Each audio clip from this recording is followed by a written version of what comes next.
tromboembolismo venoso é o assunto do nosso Saúde e Bem-Estar dessa semana. Essa doença que causa tantas mortes súbitas nos hospitais do Brasil. E para falar um pouquinho mais sobre ela, o convidado é o cirurgião vascular, Dr. Carmelo Silveira. Doutor, o que é a trombose venosa?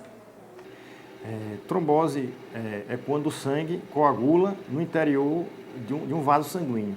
No caso da trombose venosa, é no interior de uma veia. E o local mais comum que isso ocorre é nas veias das pernas, dos membros inferiores. Quais são os sintomas? Quando o vaso sanguíneo é ocluído por um vaso, como é uma veia que drena o sangue da perna, então o paciente vai ter dor nesse membro, vai ter um inchaço, vai ter alteração na cor, a planta do pé pode ficar um pouco roxa, mas basicamente os principais sintomas, dor e inchaço. Quais são as complicações? A principal complicação, a mais temida, é a embolia pulmonar. É quando uma parte desse trombo se fragmenta, ou mesmo todo o trombo, e ele migra através da circulação e impacta numa artéria que irriga o pulmão, que é o que chamamos de embolia pulmonar, que tem uma mortalidade de 20% das vezes, e embolia pulmonar é a causa de morte de 10% dos pacientes que morrem dentro do hospital. Como diagnosticá-la? A trombose venosa profunda ela é diagnosticada pelo exame clínico e por um exame de imagem, o ultrassom com Doppler. Ele examina se existe trombo dentro da veia e examina o fluxo do sangue dentro da veia, saber se ela está ocluída ou não. Como é feito o tratamento? O tratamento é feito com anticoagulante, um remédio que, vamos dizer assim, popularmente afina o sangue, fazendo com que a circulação possa ocorrer pelos vasos sanguíneos de menor calibre, que consigam drenar a perna do paciente que não está sendo adequadamente drenada pelo aquele vaso que está ocluído.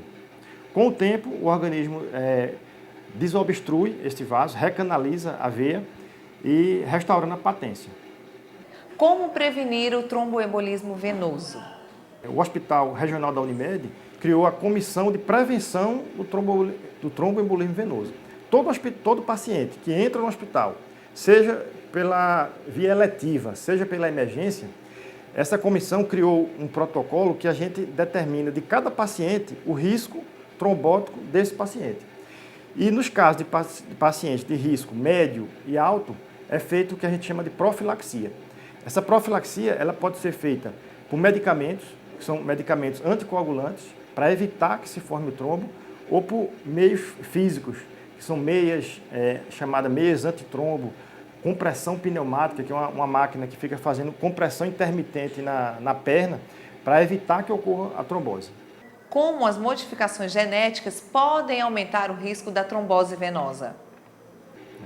Existe o que nós chamamos de trombofilia, que são alterações nos fatores da coagulação determinados geneticamente, e existem algumas alterações específicas que favorecem a coagulação, como, por exemplo, o fator 5 de Leiden e outras anomalias que é determinado geneticamente. Em que situações o paciente pode apresentar a embolia pulmonar? Embolia pulmonar é uma complicação da trombose venosa profunda. Aquele trombo que se formou na veia da perna, ele pode se fragmentar e, através da circulação, chegar até uma artéria do pulmão, causando a embolia pulmonar, que é um infarto do pulmão.